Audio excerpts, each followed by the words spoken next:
ہمارے دوست ہیں فقیر عبد المجید صاحب، بڑے ذمہ دار ہیں میاں والی کی طرف. وہ بتا رہے تھے کہ وہاں کے بڑے سیاسی آدمی بھی ہیں، تو ایک کیس میں کوئی وہ وہاں تھانے میں تھے تو اجرتی قاتل پکڑا گیا، اجرتی قاتل. تو وہ کہنے لگا کہ فقیر صاحب میں نے چھڑاؤ. کہ میں کیوں چھڑاؤں؟ کہ میں نے میرے ذمے ایک آدمی کو قتل کرنا لگا تھا، میں نے اس پہ پیسے لیے تھے، تو میں اس کی گھات میں بیٹھا تھا، جب وہ گزرے تو آپ بھی ساتھ تھے، تو میں نے فائر روک لیا. تو میرے ساتھی نے کہا کرتے کیوں نہیں؟ کہا یہ جو ادھر والا آدمی ہے نا، اس کے دیرے پر روٹی کھائی ہے، تو اگر فائر ماروں گا تو اس کو بھی لگے گا، اس کو بھی لگے گا، اور میں بھی اتنا بے غیرت نہیں کہ روٹی کا احسان بھول جاؤں. یہ ایک اجرتی قاتل کہہ رہا.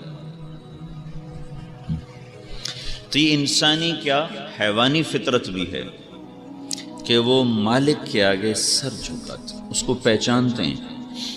شیر جیسا پھاڑ کھانے والا جو درندہ ہے، تو وہ جو اس کو کھلاتے ہیں، یہ اس میں چڑیا گھر وغیرہ میں ان کے سامنے میں ایسے سر جھکا لیتے. تو صرف ایک جگہ ہے جہاں آ کر انسان یہ قانون پوری طرح توڑ دیتے، صرف ایک جگہ. اور مزے کی بات یہ ہے کہ سب سے بڑا احسان کرنے والا اللہ ہے، اس سے بڑا محسن تو کوئی ہے نہیں، وہیں انسان یہ قانون توڑتا ہے. نمک حرام ایک بڑی گالی کر شمار کیا، نمک حرام ہے. وہ کہتا ہے جی میں آپ کا نمک حلال کروں گا، نمک حرام نہیں ہوں، میں نے آپ کا نمک کھایا ہے، میں حلال کروں گا. چھوٹا موٹا احسان ہوتا ہے، اس کے آگے بچھڑا ہوتا ہے، سر جھکا عورت. تو بے زبان جانور، پھاڑ کھانے والا درندہ، وہ اپنی ساری توانائی اس محسن کے اوپر خرچ کر دیتا ہے جو اس کی خدمت کر رہا ہوتا ہے. جب اللہ کی باری آتی ہے جو سب سے بڑا محسن ہے، تو اسی سے ہم ٹکرا جاتے. اس کا اللہ نے قرآن میں گلہ کیا ہے، قتل الانسان ما اکفرہ. یہ ساری پیچھے جو میں نے آپ کو تمہید سنائی ہے نا، یہ قتل الانسان میں یہ سارا مضمون موجود ہے. قتل الانسان ما اکفرہ. ارے انسان، میں تجھے کیا کیا گلے سناؤں تیرے ہیں، تجھے میں کیا کیا گلے دوں، کوئی ایک گلہ ہو تو میں تمہیں سناؤں. قتل الانسان، یہ ہے تو عربی کا محاورہ، لیکن اردو محاورے میں یہ مطلب اس کا نہیں ہوگا اے انسان تو قتل کیا جائے، یہ تو مراد نہیں ہے.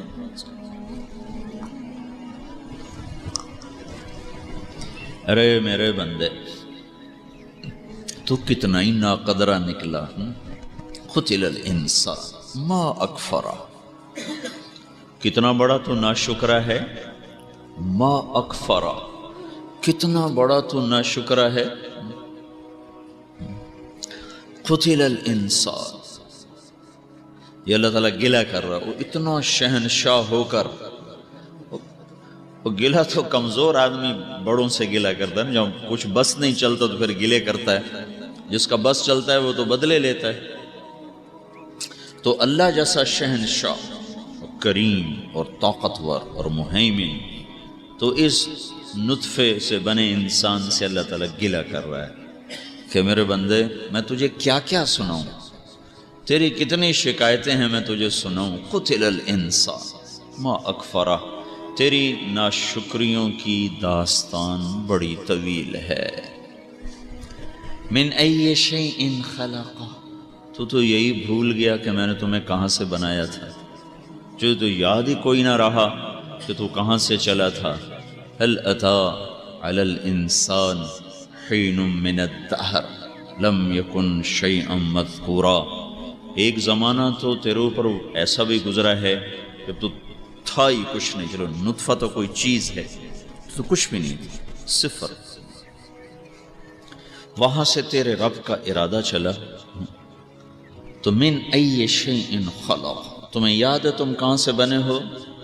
کہ شاید تم بھول گئے ہو فیصل آباد کی بھول بھلائیوں میں، یا جوانی کے نشے میں، یا طاقت کے نشے میں، یا اپنی غفلت کی وجہ سے۔ کوئی نشہ نہیں، صرف غفلت کا ہی نشہ ہے، تم بھول گئے ہو۔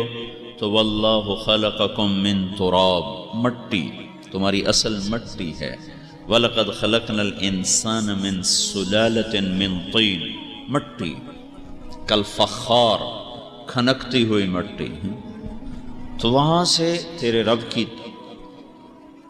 رب نے تیری تخلیق کی ابتدا کی۔ من ای شیء خلقا، پھر اس مٹی کو کیا کیا؟ من تراب ثم من نطفۃ، من نطفہ، من ای شیء خلقا، کہاں سے بنے ہو؟ من نطفہ۔ یہاں وقف ہے، وقف، کہ قرآن پڑھنے والا چاہے وہ نماز میں پڑھ رہا ہو، چاہے وہ ویسے تلاوت کر رہا ہو، تو جب وہ یہاں پہنچے تو رک جائے۔ من ای شیء خلقہ، یہ جھٹکا دیا ہے اللہ تعالیٰ نے۔ پتہ ہے کہاں سے بنایا ہے؟ نہیں، من نطفہ، یہاں رکو۔ تو اللہ تعالیٰ کہتا ہے تمہیں یاد ہے؟ نہیں، میں بتاؤں، بتاؤ۔ من نطفہ، ایک گندے پانی سے بنے ہو، گندے پانی سے بنے ہو، نہ من ماء مہین، گندا ناپاک پانی تمہاری ابتدا ہے۔ من نطفہ، یہاں وقف ہے کہ یہاں قرآن پڑھنے والا تھوڑی دیر کے لیے کھڑا ہو جائے، اپنے آپ کو جھٹکا دے۔ ارے ظالم، دیکھ تو صحیح تیری ابتدا کیا ہے۔ من نطفہ، ایک گندا پانی، من ماء مہین، من نطفۃ امشاج، مرد عورت کا ملا ہوا پانی۔ کہاں؟ فی بطون امہاتکم، ماں کے پیٹ میں۔ کیسے فضا میں؟ فی ظلمات ثلاث، تین اندھیروں میں، تین اندھیروں کے اندر وہ تمہیں بناتا ہے، اور وہ اتنا باریک قطرہ ہوتا ہے کہ وہ اس آنکھ سے نظر ہی نہیں آتا، بہت بڑی خوردبینوں سے اسے دیکھا جاتا ہے۔ اس کو اللہ تعالیٰ آپس میں ملاتا ہے۔ اگر مرد عورت کے پانی کو ملانا ہمارے ذمے کر دیا جائے تو انسان کے منی کے قط وہ جو اندر جاتا ہے چھوٹا سا ذرہ، اس میں 2.5 کروڑ سیل ہوتے ہیں، 2.5 کروڑ، اور ادھر سے صرف ایک چھوٹا سا انڈا آتا ہے۔ ان 2.5 کروڑ میں ہر سیل میں 60,000 خفیہ کوڈ ہیں، خفیہ کوڈ ہیں۔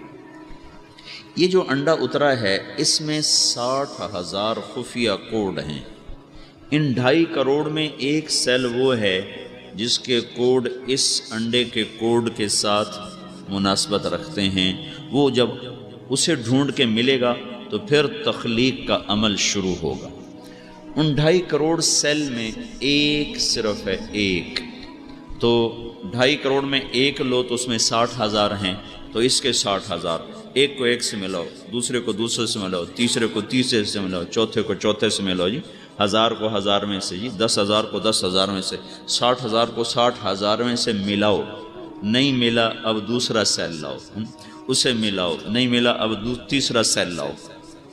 اگر یہ کام ہمارے سپرد کر دیا جائے کہ یہ 2.5 کروڑ سیل ہیں اور یہ ایک سیل انڈا ہے، اس کا ہم جنس نکالو اور اس سے ملا دو، تو ہمارے پاس بڑی بڑی لیبارٹریاں ہوں اور اس پر لاکھوں کروڑوں ڈالر کا خرچ ہو، اور بڑے ماہر زولوجی کے ماہرین اور جینیٹک سائنس کے ماہرین اس پر بیٹھیں اور اس کو تلاش کرنے لگیں، تو کم از کم 2.5 سال میں جا کر اس کو تلاش کرنے کے قابل ہوں گے، 2.5 برس۔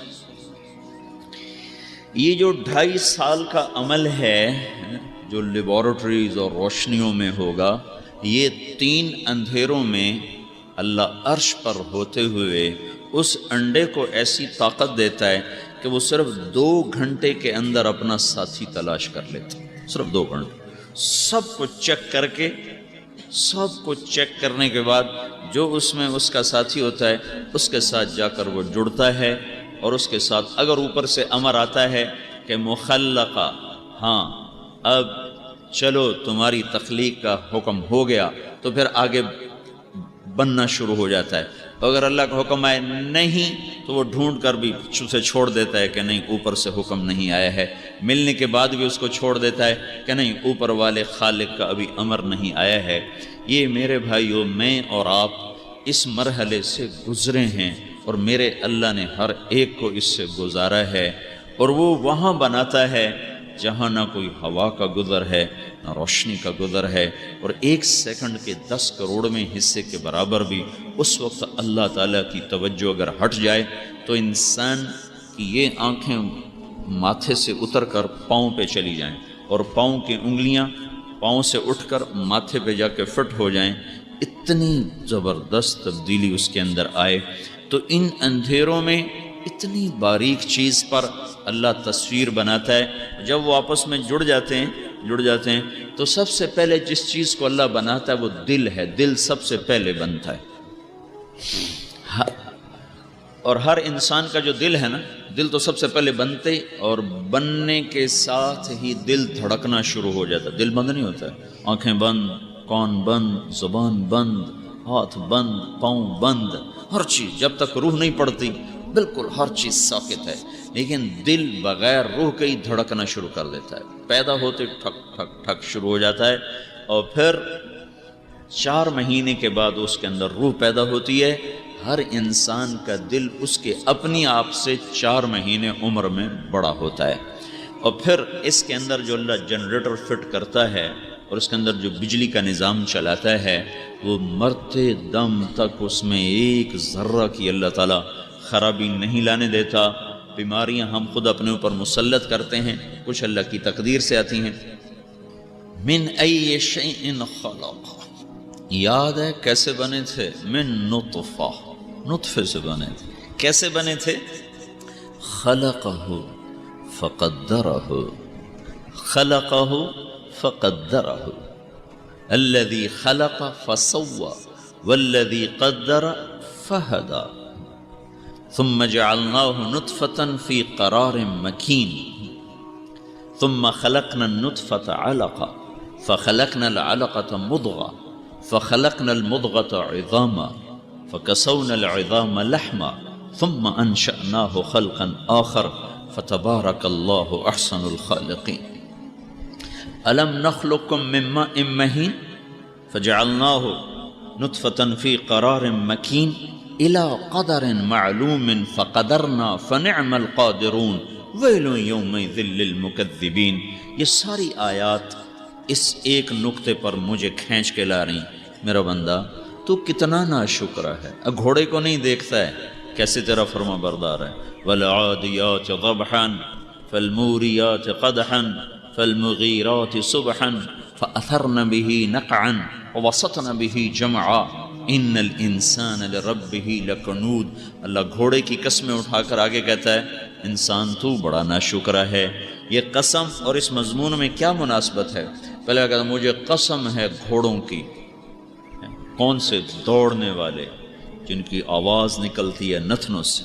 والعادیات ضبحا فالموریات قدحا، ان گھوڑوں کی قسم جو پاؤں جب پتھر پر مارتے ہیں تو چنگاریاں نکلتی۔ فالمغیرات صبحا، ان گھوڑوں کی قسم جو صبح سویرے تیرے دشمن پر حملہ کرتے ہیں، اس کی تو کوئی دشمنی نہیں ہے، اس کی تو کوئی تیری دشمنی ہے، تیری دشمنی میں وہ اپنا سینہ پیش کر رہا ہے۔ فَأَثَرْنَ بِهِ نَقْعًا، اور ان گھوڑوں کی قسم جو غبار اڑاتے ہیں۔ فَوَسَطْنَ بِهِ جَمْعًا، اور ان گھوڑوں کی قسم جو بیچ وسط میں دشمن کے گھس جاتے ہیں، تیری خاطر اپنے آپ کو زخمی کرتے ہیں، ان کی تو کوئی دشمنی۔ يَدْعُونَ عَنْتَرَ وَالرِّمَاهُ كَأَنَّهَا أَشْطَانُ بِيرٍ فِي لَبَانِ الْأَدْهَمِ مَا زِلْتُ أَرْمِيهِمْ بِغُرَّةِ وَجْهِهِمْ وَلَبَانِهِمْ حَتَّى تَسَرْبَلَ بِالدَّمِ۔ ایک بڑا شاعر ہے عنترہ، وہ اپنے گھوڑے کی تعریف کر رہا ہے کہ میرا جو گھوڑا ہے نا، جب عین جنگ ہوتی ہے نا، جنگ کے شعلے بھڑکتے ہیں تو پھر لوگ مجھے پکارتے ہیں عنتر کدھر ہو، تو میں اپنے گھوڑے کو لاتا ہوں دوڑاتا ہوا، کمیت گھوڑا میرا آتا ہے، اور آگے دشمن میرا ان نیزوں سے استقبال کرتا ہے جن کے پیچھے لکڑیاں اتنی لمبی ہیں، نیزے کے پیچھے لکڑی جتنی بڑی ہو تو اس کی طاقت اتنی زیادہ بڑھ جاتی۔ تو عرب میں پانی بہت نیچے تھا، پانی بہت نیچے تھا، تو اس کو نکالنے کے لیے رسیاں بڑی لمبی ہوتی تھیں۔ جو نیزہ باز ہیں ان کے ہاتھوں میں نیزے وہ ہیں جن کی لکڑیاں اتنی لمبی ہیں جتنا پانی نکالنے والے ڈول کی رسی لمبی ہوتی ہے، اتنی لمبی ان کے نیزے کی لکڑیاں ہیں۔ کہ پھر میں ان سے لڑتا رہا اور وہ میرے گھوڑے کو زخمی کرتے رہے، یہاں تک کہ میرا گھوڑا اپنے خون کی شلوار پہن کے کھڑا ہو گیا، لیکن اس نے یہ نہیں کہا مالک دشمنی تیری اور مرواتے مجھے ہو، یہ نہیں کہا۔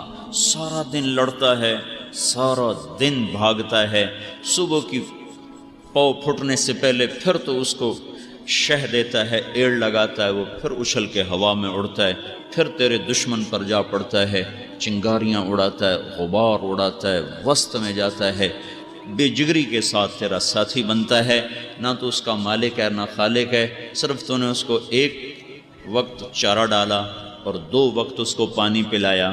اور عرب میں تو ویسے ہی 1 وقت پلاتے تھے کہ 1 وقت کا پانی اور 1 وقت کے چارے پر اس نے تیرے ساتھ وہ وفا کی کہ تیرے دشمنوں پر وہ تیری محبت میں قربان ہوا ہے، اس کی تو کوئی دشمنی نہیں تھی، صرف اس نے چارے کو اتنا پالا اور چند گھونٹ پانی کو اس نے وہ عزت دی کہ تجھ پر فدا ہو گیا۔ ان الانسان لربہ لکنود، ارے ظالم تو بھی تو میرا شکر گزار بنتا، تو تو میرا ناشکرا ہو گیا، اور میں تو تمہیں بنانے والا، صرف پانی نہیں پلانے والا، تیرا بنانے والا، صرف روٹی نہیں کھلانے والا، تیرا بنانے والا، پہنانے والا، پلانے والا، اٹھانے والا، سلانے والا، چلانے والا، بلوانے والا، سنوانے والا، ہنسانے والا، رولانے والا، صحت دینے والا، زندگی دینے والا، رزق دینے والا، دھرتی کا فرش بچھانے والا، آسمان کی چھت بنانے والا، سورج کو خدمت پر مقرر کرنے والا، چاند تاروں کو تیرے تابع کر کے تیری خدمت کے لیے مقرر کرنے والا، پھلوں سے رس اور جوس نکالنے والا، اور لکڑی سے پھل نکالنے والا، اور غلے نکالنے والا، پھول نکالنے والا، پھل نکالنے والا، اور مور اور کوئل بنانے والا۔ مور نہ دیکھو، مور کا حسن مور کی ذاتی ضرورت نہیں ہے، وہ تیرے حسن کی تسکین، تیرے حسن پرستی کی تسکین کا وہ سامان بناتا ہے۔ یہ سب سب سب والذی خلق لکم ما فی الارض جمیعا، سب کچھ تیرے لیے بنایا، تو گھوڑے جتنا وفادار بھی نہ رہا ہے۔ ان الانسان لربہ لکنود، اور کہ مجھے گواہ کی ضرورت نہیں، وَإِنَّهُ عَلَى ذَلِكَ لَشَهِيدٌ، تیری اپنی زندگی اس پر گواہ ہے۔ چاروں طرف حی علی الصلاۃ کی آواز آتی ہے اور تو آرام سے بیٹھا ہوا ہے، کبھی ٹی وی دیکھ رہے ہو، کبھی تاش کھیل رہے ہو، کبھی شطرنج کھیل رہے ہو، کبھی کرکٹ کھیل رہے ہو، کبھی کوئی ڈرامہ دیکھ رہے ہو، کبھی گپیں مار رہے ہو، کبھی کچھ کر رہے ہو، کبھی روٹی کھا رہے ہو۔ تمہارے ہاتھ سے نوالا نہیں گرتا کہ اللہ نے پکارا ہے، گھر کے پالتو کتے کو روٹی ڈالو، وہ روٹی پہ پڑ جائے، کھانا شروع کر، برو سے پکارو تو روٹی چھوڑ کے دوبارہ تمہارے پاس آ جائے گا، کہے گا روٹی پھر کھاؤں گا، مالک تو بتا تو کیا کہتا ہے۔ اتنے چھوٹے تم بن گئے، جانوروں سے بھی نیچے چلے گئے، تمہاری اپنی زندگی گواہ ہے۔ میں نے کہا سر جھکاؤ، تم نے کہا اٹھائیں گے، میں نے کہا سچ بولو، تم نے کہا جھوٹ بولیں گے، میں نے کہا پاک دامن رہو، کہا نہیں زنا کے اڈے چلائیں گے، میں نے کہا شراب چھوڑو، کہ بھٹیاں چلائیں گے۔ جس سے روکا وہی کرتے چلے گئے، جس سے روکا وہی کرتے چلے گئے۔ ان الانسان لربہ لکنود وانہ علی ذلک لشہید، کہ میرا بندہ اتنی وفا تو کر جتنا گھوڑا کرتا ہے، جتنا کتا کرتا ہے۔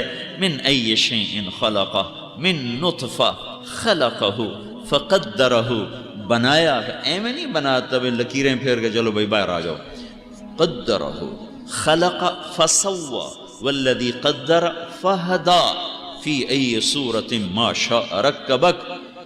ہے یا ایہا الانسان، قرآن میں صرف 2 دفعہ آیا ہے یا ایہا الانسان، یہ جو ہے نا یا ایہا الانسان، یہ اللہ کی محبت کا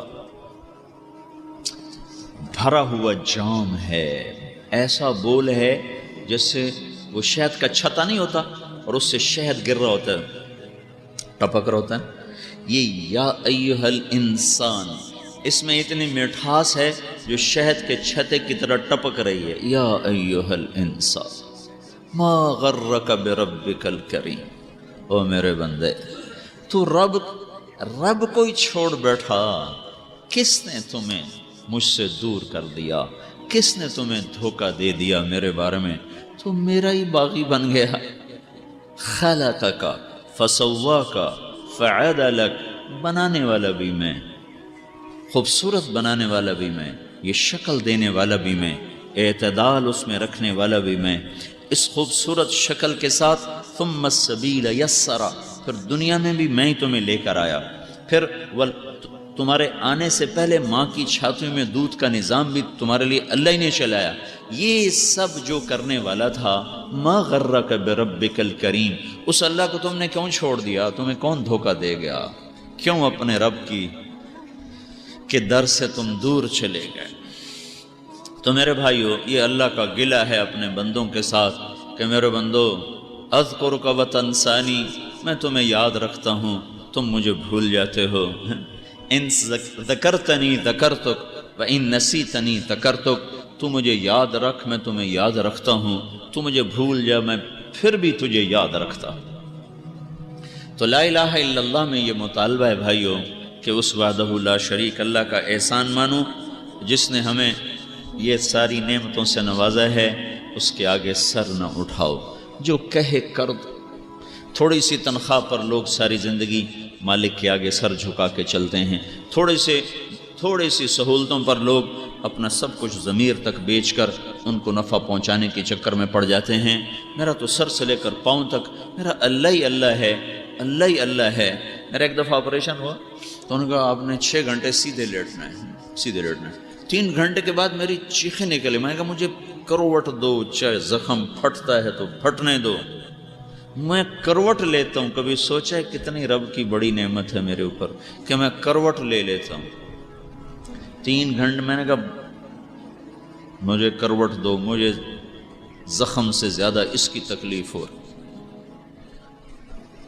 پھر انہوں نے مجھے روکے رکھا 1 گھنٹہ اور اوپر گزر گیا۔ 4 گھنٹے کے بعد میری بس ہوگی، میں نے کہا میری جان جائے گی نا، جانے دو، مجھے کروٹ دو۔ تو انہوں نے پھر مجھے کروٹ دلائی۔ تو اس دن مجھے پتہ چلا کہ میں کروٹ لیتا ہوں، میرے رب کا کتنا بڑا احسان ہے، اس پر تو کبھی شکر ہی نہیں ادا کیا،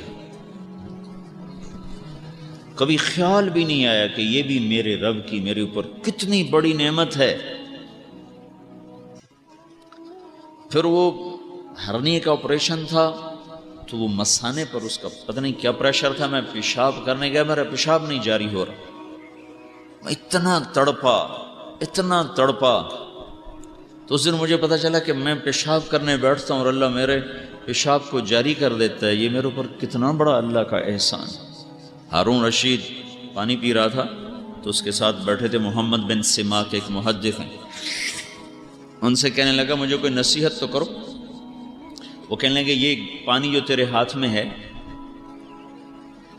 تو صحرا میں بھٹک جائے اور پیاس سے مرنے لگے، کوئی شخص کہے میں پانی دیتا ہوں، کیا دو گے؟ کہنے لگا آدھا ملک دے دوں گا، آدھا۔ بغداد سے لے کر فیصل آباد تک ہارون رشید کی حکومت تھی، یہ ذہن میں رہے۔ کہنے لگا اچھا پی لو، اس نے پی لیا۔ پھر کہنے لگا یہ بتاؤ، یہ پانی تیرے پیٹ میں ٹھہر جائے اور نکلے نہیں اور تو تڑپنے لگے تو ایک آدمی کہے میں نکالتا ہوں، کیا دو گے؟ کہنے لگا باقی آدھا ملک اس کو دے دوں۔ تو انہوں نے فرمایا ہارون، وہ ملک جس کے آدھے کی قیمت چند گھونٹ پانی ہو اور باقی آدھے کی قیمت چند قطرے پیشاب ہوں، اس قابل نہیں کہ اس کی وجہ سے اللہ کو ناراض کرتا۔ وَإِن تَعُدُّوا نِعْمَةَ اللَّهِ لَا تُحْصُوهَا إِنَّ الْإِنسَانَ لَظَلُومٌ كَفَّارٌ۔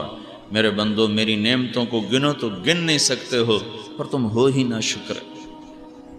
تو میرے بھائیوں، سب سے پہلا حق اللہ کا ہے، سب سے پہلا حق اللہ کا ہے جو میرے وجود میں آنے کا سبب، پھر میری ساری نافرمانیوں کے باوجود میں رزق بھی دیتا ہے، پانی بھی پلاتا ہے، صلح بھی دیتا ہے، اٹھا بھی دیتا ہے۔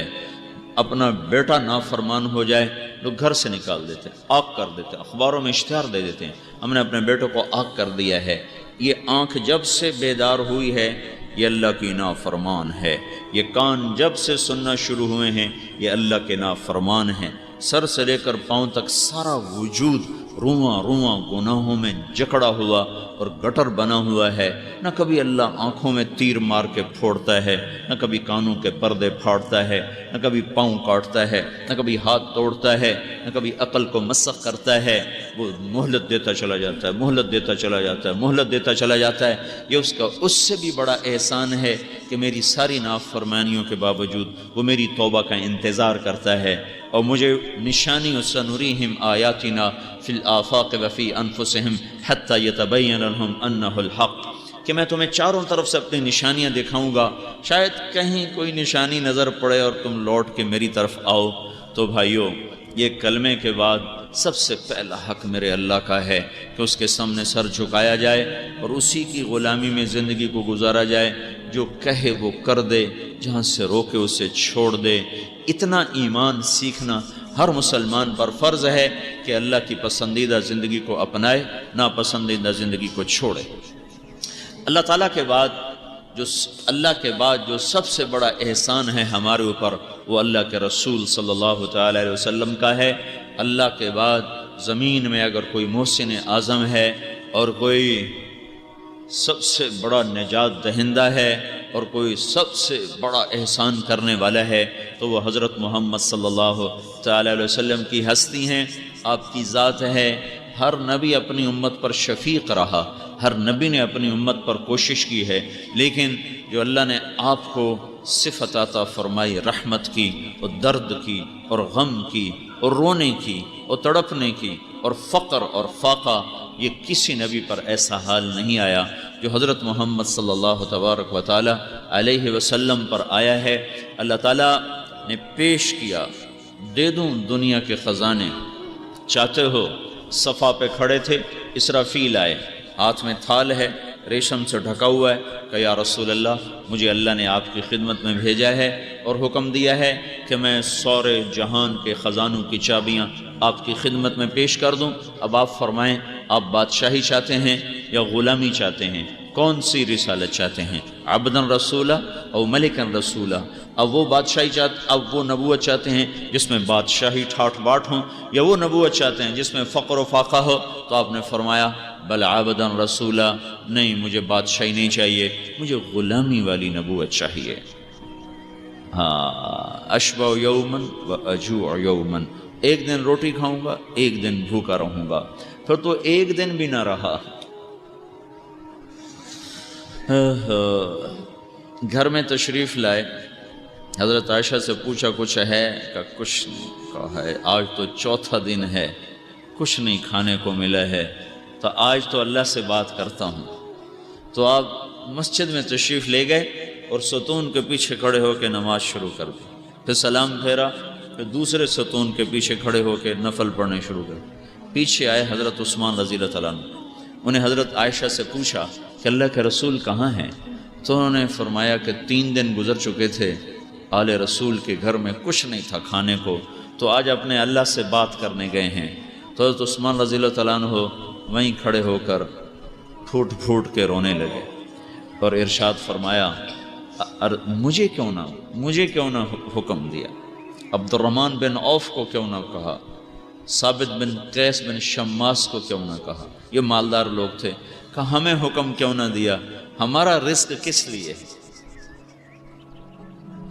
دوڑے ہوئے گئے اور اونٹ بھر کے سامان کا لے کر آئے، بٹھایا، اتارا، پھر بھاگے ہوئے گئے اور گھر میں جو پکا ہوا تھا نا وہ اٹھا کے لائے کہ پکانے میں دیر ہوگی اور پہلی بہت بھوک ہے، تو پکا ہوا بھی لا کے رکھا۔ آپ نفل پڑھ کے واپس آئے تو آپ نے دیکھا سامان بھی ہے اور تک کھانا بھی تیار ہے، تو آپ نے فرمایا یہ کون لے کر آیا ہے؟ تو حضرت عائشہ رضی اللہ تعالیٰ نے عرض کیا آپ جو اللہ سے مانگنے گئے تھے تو اللہ تعالیٰ آپ کو ایسے تو نہیں واپس بھیج سکتے تھے؟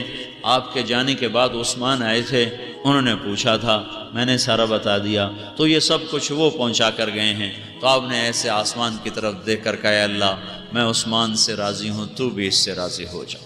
پھر آپ نے دوبارہ کہا یا اللہ میں عثمان سے راضی ہوں، تو بھی اس سے راضی ہو جا۔ پھر تیسری دفعہ فرمایا یا اللہ میں عثمان سے راضی ہوں، تو بھی اس سے راضی ہو جا۔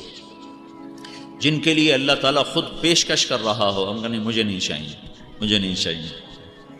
تو سب سے بڑا محسن اس کائنات کا اللہ کے بعد وہ حضرت محمد صلی اللہ تبارک و تعالی علیہ وسلم کی ہستی ہیں کہ جن کے احسان کو کوئی نہیں ادا کر سکتا، نہ ان تک کوئی پہنچ سکتا ہے۔ جس ہستی کی ساری زندگی امت کے لیے آنسو بہاتے گزری، تکلیف اٹھاتے گزری، گھر سے بے گھر۔ دیکھو کسی سچے آدمی کو جھوٹا کہہ دو نا تو وہ کہتا ہے مجھے گولی سے زیادہ یہ جملہ چبھا ہے، مجھے فیر مار دیتے، مجھے یہ نہ کہتے۔ سب سے بڑے سچے کو منہ پہ کہا جا رہا ہو تو جھوٹا ہے، تو ان کے دل پہ کیا گزرتی ہوگی؟ سب سے بڑے امانت دار کو کہا جا رہا ہو تو جادوگر ہے، اس کے دل پہ کیا گزرتی ہوگی؟ سب سے بڑے پاک دامن کو کہا جا رہا ہو اور سب سے بڑے عقل مند کو کہا جا رہا ہو تو پاگل ہو گیا ہے، اس کے دل پہ کیا گزرتی ہوگی؟ اور صبح سے شام کہنے والے اگر غیر ہو نا تو درد تھوڑا ہوتا ہے، جب کہنے والے اپنے ہوں تو وہ درد کئی گنا بڑھ جاتا ہے۔ یہ کہنے والے غیر نہیں تھے، تبا لک سائر اليوم لہذا جمعتنا، یہ چچا کی بکواس ہے۔ چچا ابو لہب تیرا ستیہ ناس ہو، تو ہلاک ہو، یہ چچا کہہ رہا ہے، اس لیے ہمیں جمع کیا تھا۔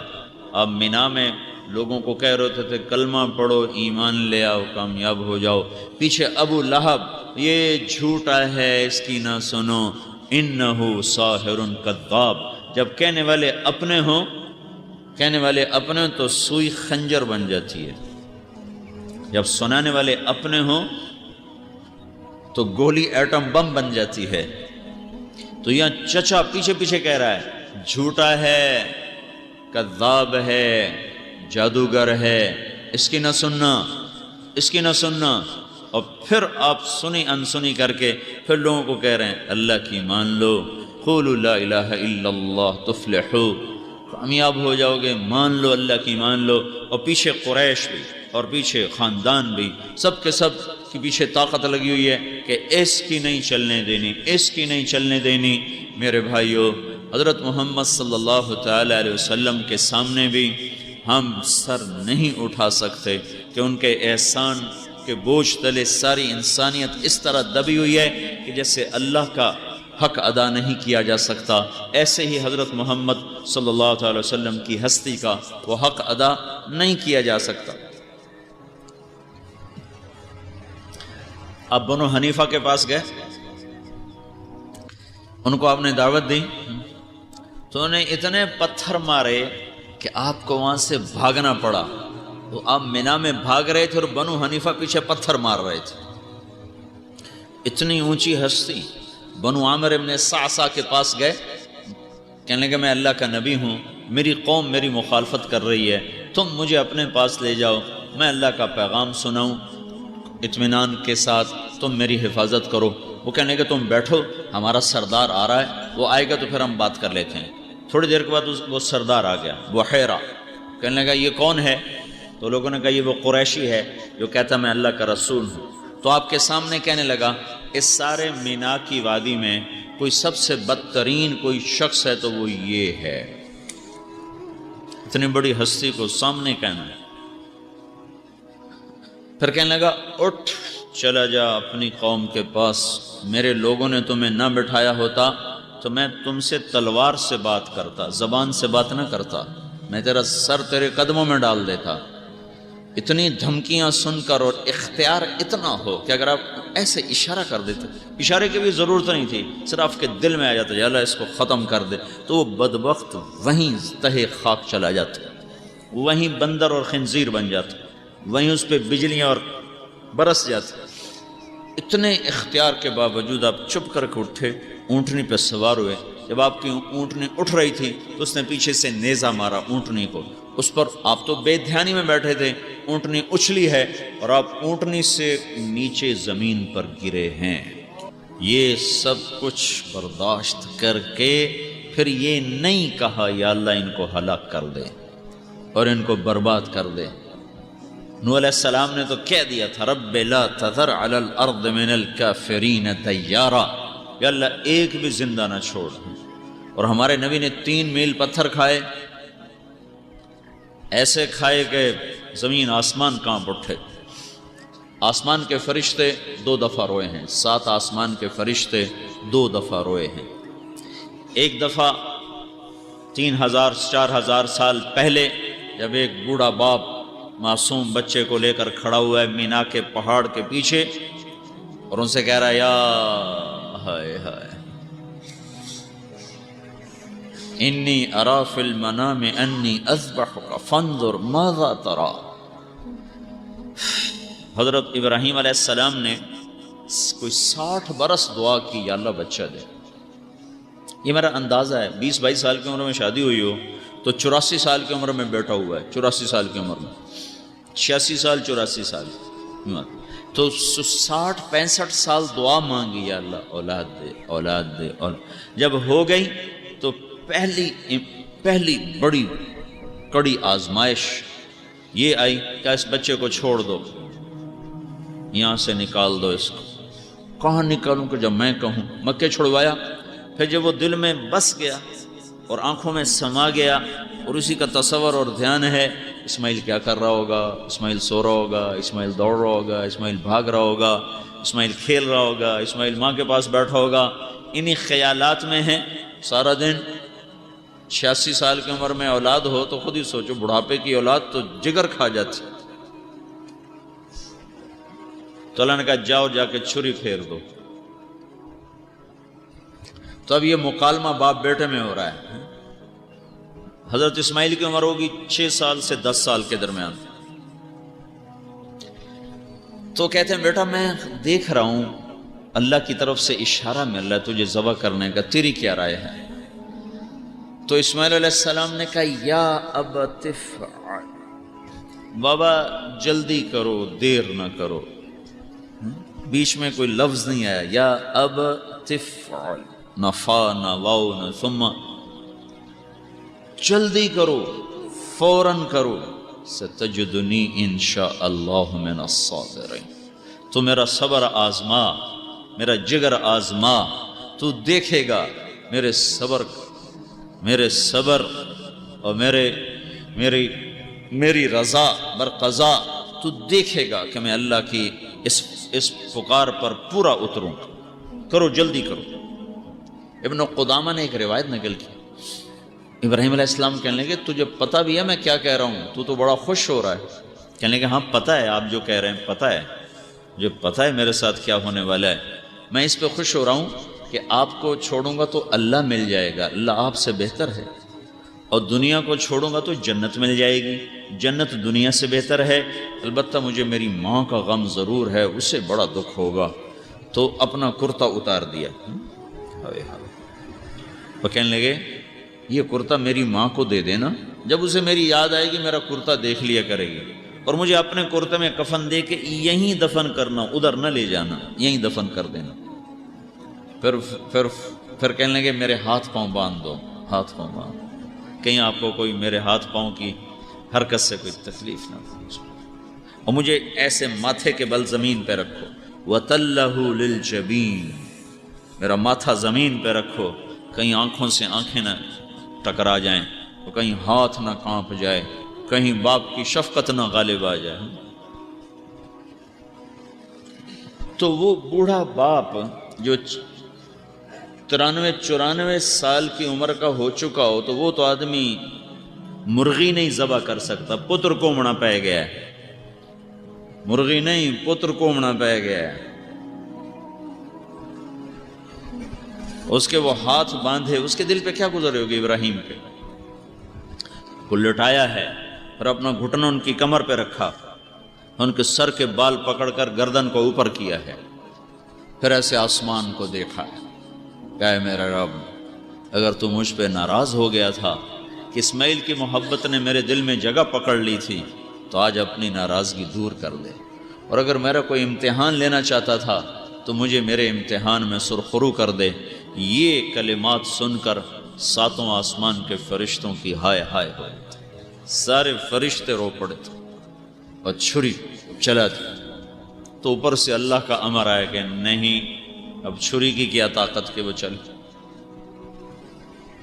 دوسری مرتبہ جب آپ کو طائف سے نکالا گیا اور آپ وہاں سے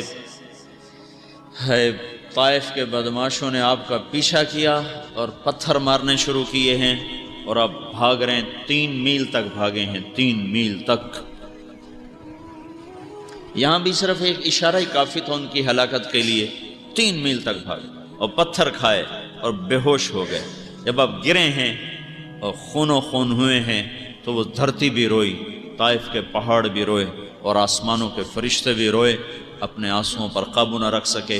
اور زید بن حارثہ نے آپ کو اٹھایا ہے اور دوڑ کے سامنے عتبہ کا باغ تھا، وہ باغ تو نہیں ہے لیکن وہ جگہ انہوں نے سعودی حکومت نے ایسے اس پر وہ لگا دی، باڑ لگا دی ہے، وہ جگہ آج بھی محفوظ ہے۔ وہاں جا کر آپ کو ایک انگور کی بیل کے نیچے لٹایا ہے۔ آئے ہائے، دیکھو جس پر دشمن بھی ترس کھائیں اس نے کیا دکھ دیکھا ہوگا۔ دشمن تو دیکھے مصیبت میں تو خوش ہوتا ہے، لیکن عتبہ کون ہے؟ جس نے بدر کی جنگ میں مکہ کے قریش کا جھنڈا اٹھایا ہوا تھا، وہ عتبہ۔ جب اس نے آپ کا حال دیکھا نا، اوہو تحرکت لہ رحمہ، تو اس کے وہ قریشی خون نے جوش مارا، کہا ہوئے یہ محمد بن عبداللہ کے ساتھ کیا کر دیا طائف والوں نے۔ اور ایسا بے قرار ہوا ہے کہ خود جا کے انگور توڑے، نوکر سے نہیں کہا، خود توڑے، پلیٹ میں سجائے، پھر خود جاتے ہوئے شرم آئی تو غلام کو بلایا کہ جا اس کے پاس اور اس کو کہنا تمہیں میں رشتہ داری کی قسم دے کے کہہ رہا ہوں، یہ انگور رد نہ کرنا، کھا لینا۔ میں ہاتھ جوڑ کے کہتا ہوں اللہ کے واسطے میری سنو میں کیا کہہ رہا ہوں، جس کو دشمن بھی کھلانے کے لیے آ گیا ہو اس پہ کیا بیتی ہوگی، اور یہ کس لیے بیت رہی ہے؟ یہ میرے آپ کے لیے بیت رہی ہے۔ تو جب وہ اس نے آ کے آپ کے سامنے رکھے نا انگور، تو آپ کو انگوروں کی بجائے اس کی فکر پڑ گئی بھی، چلو طائف والے نہ صحیح تو یہ صحیح۔ آپ نے پوچھا کہاں سے ہو؟ کہنے لگا میں نینوا سے ہوں۔ اچھا نینوا سے ہو، جہاں میرے بھائی یونس علیہ السلام آئے تھے۔ تو حیران ہو کر دیکھنے لگا، وما ادراک ما یونس بن متى، آپ کو کیسے خبر ہے یونس علیہ السلام کی؟ تو آپ نے فرمایا وہ اللہ کے نبی تھے، میں بھی اللہ کا نبی ہوں۔ اور اس کو دعوت دی تو عداس آپ کے پاؤں چومنے لگا اور کلمہ پڑھ لیا، مسلمان ہو گیا۔ تو ایک آدمی کے اسلام پر آپ کو اپنے زخم بھول گئے۔ تو پھر جب وہ چلا گیا تو وہاں آپ نے پھر اللہ تعالیٰ سے دعا کی کہ اے میرے رب، میرا اور تو کسی سے گلا شکوہ کوئی نہیں، تیرے آگے تو میں اپنے دکھڑے رکھوں نا کہ یہ میرے ساتھ طائف والوں نے کیا کر، الا من تکلونی، تو نے مجھے کن کے سپرد کیا جنہوں نے مار مار مجھے لہو لہان کر دیا، نہ میرا حق پہچانا، نہ میرا مرتبہ پہچانا، اور مجھے اس حال تک پہنچایا۔ اللہ تبارک و تعالیٰ نے فوراً جبریل کو بھیجا، پہاڑوں کا فرشتہ بھی، بولیں یا رسول اللہ آپ حکم دیں تو پہاڑوں کے اندر ہم ان کو پیس کے رکھ دیں گے۔ ہم کہا نہیں یہ نہ صحیح، تو ان کی نسلیں ایمان لے آئیں گی۔ تو 23 برس کی زندگی مسلسل دکھ دکھ دکھ تکلیفوں سے بھری پڑی ہے، صرف اس امت کو کنارے لگانے کے لیے، اور اس امت کو اللہ تعالیٰ کے دردناک عذاب سے بچانے کے لیے ساری رات کا رونا ہے۔ دیکھو نا صحابہ تو سارے بخشے گئے، کلن وعد اللہ الحسنہ، اللہ تعالیٰ نے کہا اے میرے نبی تیرے سارے صحابہ جنت ہیں، کلن وعد اللہ الحسنہ، یہ آیت صحابہ کے بارے میں، سب جنتی، ٹھیک ہے۔ اپنے گھر والوں کے بارے میں اللہ نے کہا یا نساء النبی لستن کاحد من النساء، اے میرے نبی کی بیویوں تمہارے جیسی تو کوئی عورت ہی کوئی نہیں۔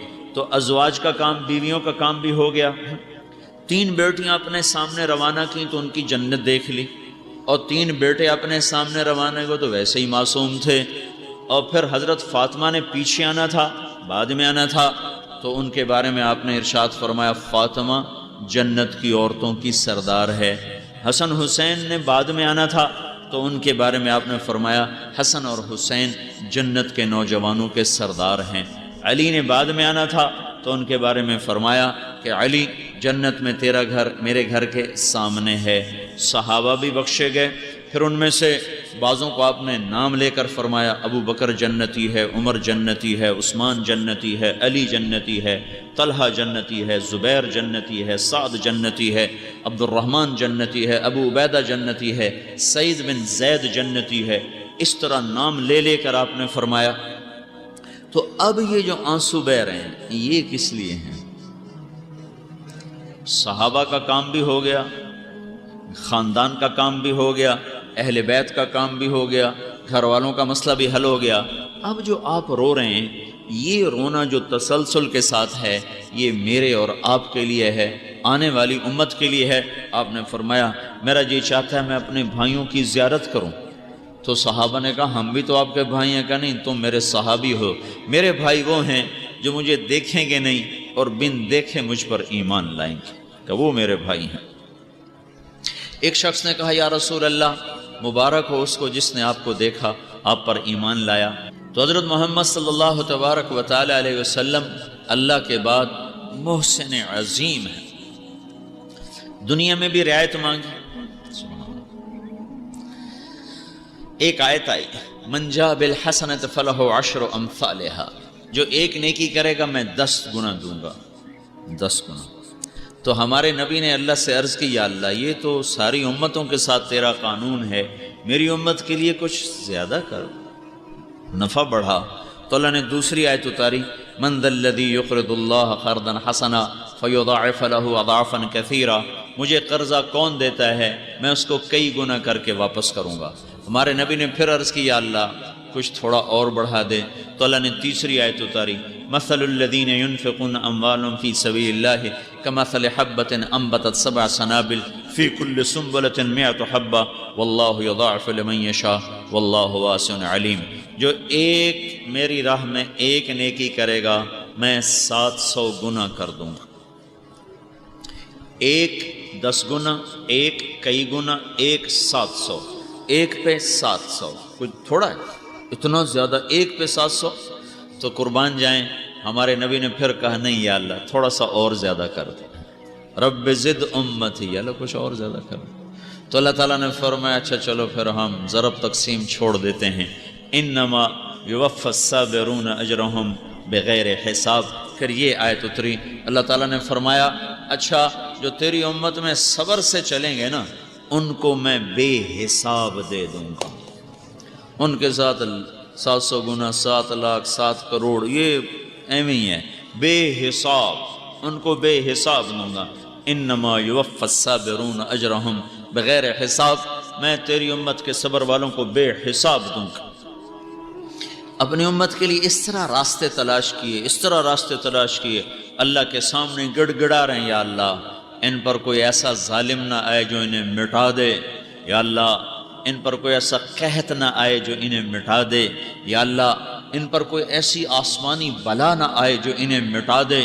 یہ رو رو کے اللہ تعالیٰ سے دعائیں مانگ رہے ہیں اور اللہ تعالیٰ کہہ رہا ہاں ٹھیک ہے، قبول ہے، قبول ہے، قبول ہے، قبول ہے۔ دنیا سے جانے کا وقت آیا ہے، ملک الموت 3 دن پہلے جبریل آیا اور آ کر کہنے لگا یا رسول اللہ مجھے اللہ تعالیٰ نے بھیجا ہے کہ میں آپ سے آپ کا حال پوچھ کے آؤں، آپ کا کیا حال ہے؟ اللہ کو تو سارا ہی پتہ ہے، یہ آپ کی عزت اور احترام اور اکرام کے لیے تھا کہ اللہ نے بھیجا جبریل کو جاؤ پوچھ کے آؤ میرے نبی کا کیا ہے۔ تو آپ نے کہا جبریل طبیعت بڑی خراب ہے، طبیعت بڑی خراب ہے۔ پھر اگلے دن وہ پھر آیا کہ یا رسول اللہ اللہ نے بھیجا، اللہ پوچھ رہے ہیں آپ کا کیا حال ہے؟ تو آپ نے کہا طبیعت بڑی خراب ہے۔ پھر آخری دن 12 ربیع الاول 7 جون 12 ربیع الاول، شدید گرمی، اور اس وقت آپ کے 63 سال اور 4 دن پورے ہو چلے تھے، اور انگریزی کے لحاظ سے 61 سال اور 50 دن پورے ہو رہے تھے۔ دنیا ایک بہت بڑا حادثہ دیکھنے والی تھی۔ تو جبریل اندر آئے اور آ کر کہنے لگے یا رسول اللہ ملک الموت دروازے پہ آ چکا ہے، اندر آنے کی اجازت چاہتا ہے۔ دیکھو ہم کس کی نافرمانی کر رہے ہیں؟ جہاں ملک الموت بھی پوچھ کے جائے تو آپ نے اس کو کہا آ جائیں، تو ملک الموت اور ایک فرشتہ اور جو صرف اسی دن اترا، اس کے بعد آج تک نہیں اترا، تو ملک الموت نے عرض کی یا رسول اللہ، جب سے اللہ نے میرے ذمہ یہ کام لگایا ہے یہ پہلا موقع ہے، اللہ تعالیٰ نے فرمایا پوچھ کے اندر جانا، بن پوچھے نہ جانا، اور یہ پہلا موقع ہے، اللہ تعالیٰ نے فرمایا ان سے پوچھ لینا، آنا چاہیں تو لے آنا، ٹھہرنا چاہیں تو واپس آ جانا۔ آپ نے فرمایا میں کہوں تو میری جان بھی نکالو گے؟ کہا ہاں جی آپ کی بھی نکالوں گا۔ پھر آپ نے جبریل کو دیکھا، تو بتا بھئی تو کیا کہتا ہے؟ تو وہ کہنے لگے یا رسول اللہ، اللہ آپ کی ملاقات کے شوق میں ہے، ملاقات چاہتے ہیں۔ کہا اچھا تو تم جاؤ اللہ تعالیٰ سے پوچھ کے آؤ، میرے بعد میری امت کے ساتھ کیا کرے گا میں پھر جواب دیتا ہوں، میں جاؤں کہ ٹھہروں۔ تو ملک الموت کھڑا ہوا ہے، جبریل واپس چلے گئے۔ تھوڑی دیر بعد حاضر خدمت ہو، یا رسول اللہ، اللہ تعالیٰ فرما رہے ہیں میں آپ کی امت کا ساتھ دوں گا، آپ کے بعد تنہا نہیں چھوڑوں گا۔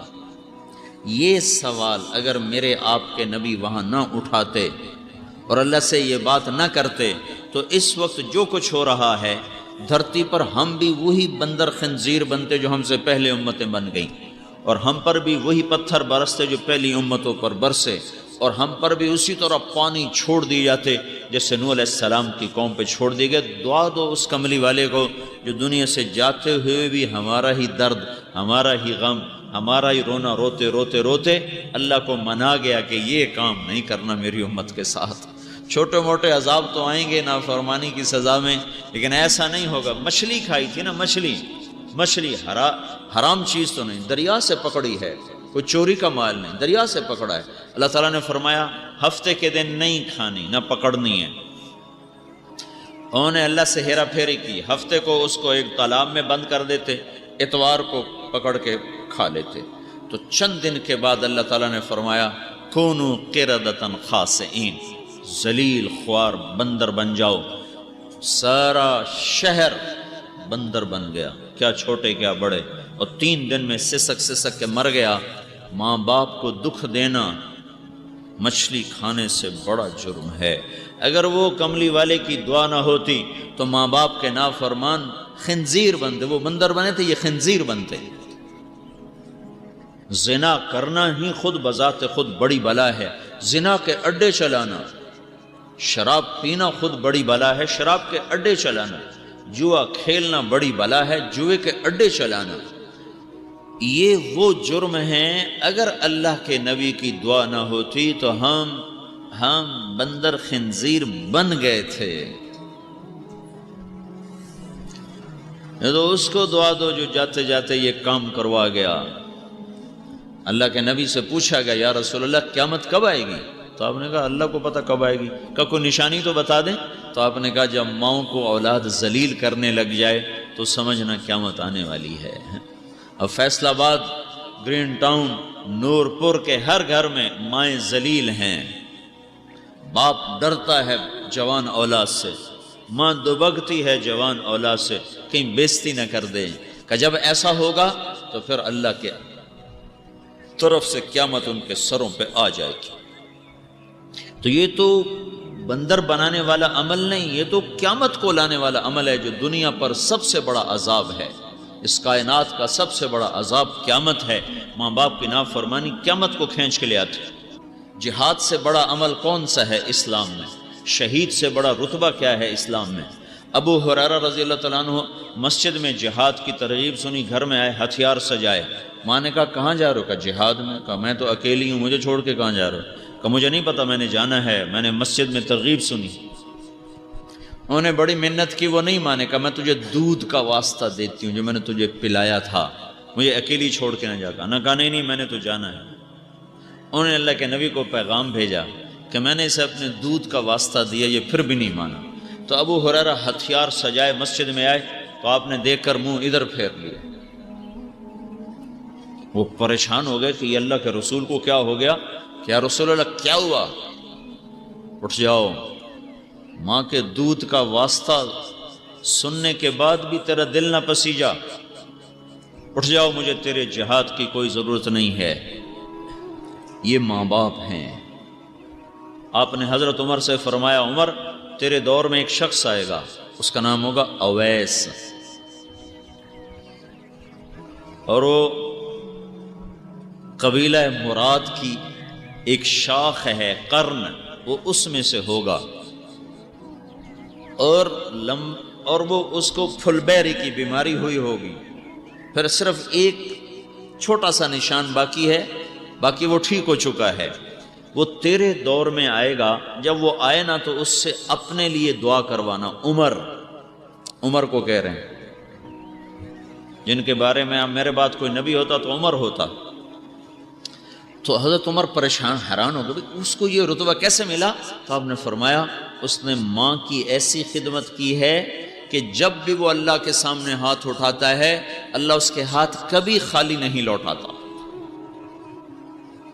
تو عمر رضی اللہ عنہ کا زمانہ خلافت آیا، جب بھی یمن سے کوئی قافلہ آتا، ابھی تم میں کوئی اویس؟ کہا جی کوئی نہیں۔ دنوں پر دن گزر گئے، اب اللہ ہی جانے کس دور میں وہ آئے، کہیں لکھا ہوگا، مجھے یاد نہیں یا میری نظر سے نہیں گزرا کس سال میں وہ آئے۔ تو آخر ایک قافلہ آیا مسجد میں، تو آپ نے پوچھا بھئی تم میں کوئی اویس ہے؟ تو ایک شخص کھڑا ہوا، لمبا قد، کالا رنگ۔ تو آپ نے کہا تو قبیلہ مراد سے ہے؟ کہا جی ہاں۔ مراد کی شاخ قرن اس سے ہے؟ کہا جی ہاں۔ کہا میرا ہاتھ اٹھا، میرے لیے دعا کر۔ کہا میں آپ کے لیے دعا کروں؟ میں تو آپ کی خاک نہیں ہوں، کہاں صحابی کہاں تابعی۔ سنو، سوری دنیا کے تابعین، تبع تابعین، ابدال، کتب مل جائیں تو ایک صحابی کے جسم کے ٹوٹے ہوئے بال کے برابر نہیں۔ عبداللہ بن مبارک سے کسی نے پوچھا، عمر بن عبدالعزیز افضل ہیں کہ معاویہ بن ابی سفیان رضی اللہ عنہ افضل ہیں؟ تو عبداللہ بن مبارک ناراض ہو گئے، کہنے کہ بے وقوف، تم صحابی اور تابعی میں برابری کر رہے ہو؟ اللہ کے محبوب کے ساتھ سفر کرتے ہوئے معاویہ بن ابی سفیان رضی اللہ عنہ کے گھوڑے کے ناک کے نتنے میں جو مٹی لگی تھی، عمر بن عبدالعزیز تو اس مٹی کے برابر نہیں ہے۔ یہ صحابی سے کہا جا رہا ہے اویس سے دعا کروانا، یہ اس کو رتبہ کہاں سے ملا؟ کہ ماں کی خدمت سے ملا ہے۔ تو انہوں نے کہا کرو دعا، تو انہوں نے دعا کی۔ پھر حضرت عمر نے فرمایا میرے پاس رہو گے؟ کہا نہیں، آپ کے پاس نہیں رہوں گا، میں کوفے رہوں گا۔ تو کہنے لگے کوفے کے گورنر کو خط لکھ دوں تیرا خیال رکھے؟ کہا نہیں، مجھے کوئی ضرورت نہیں، بس میں عوام میں رہوں گا۔ تو حج پر کوفے کا ایک سردار آیا، تو حضرت عمر نے پوچھا اویس کا کیا حال ہے؟ کہنے لگے برا ہی حال ہے، فقر فاقہ ہے۔ کہ وہ بڑا عظیم آدمی ہے، اس سے تم نے دعا کروانی ہے جب تم واپس جاؤ، اس کا یہ قصہ ہے۔ تو جب یہ حاجی لوگ واپس گئے تو یہ سردار حضرت اویس کے پاس کہنے لگا اویس میرے لیے دعا کرو۔ کہنے لگا اللہ میں تو حج سے آیا، لوگ حاجیوں سے دعا کراتے ہیں، تو الٹا مجھے کہہ رہا ہے میں دعا کروں؟ کہا نہیں، تو دعا کر۔ پھر وہ کہنے لگے کہیں تو عمر سے تو مل کے نہیں آ رہا؟ کہنے لگے ہاں مل کے آیا ہوں۔ اچھا، اس لیے انہوں نے ان کے لیے دعا کی، اور راتوں رات کوفہ چھوڑ کے غائب ہو گئے، ہجرت کر گئے کہ اب لوگ مجھے پیر نہ بنا دیں، مجھے بزرگ نہ بنا دیں۔ تو میرے بھائیو، جو اس وقت ماؤں کے ساتھ ہو رہا ہے، جو باپ کے ساتھ ہو رہا ہے، جو خون سفید ہو رہا ہے، یہ سارے وہ جرائم ہیں جس پر ہم کب کے بندر خنزیر بن جاتے۔ یہ تو حضرت محمد صلی اللہ علیہ وسلم نے اس وقت موقع پہ کام کروا دیا اور اللہ کو منوا لیا کہ نہیں نہیں نہیں، کیا کرو گے میرے بعد، کیا کرو گے میرے بعد؟ کا خیال رکھوں گا، ورنہ اذان ہو اور 95% مسجد میں نہ آئے۔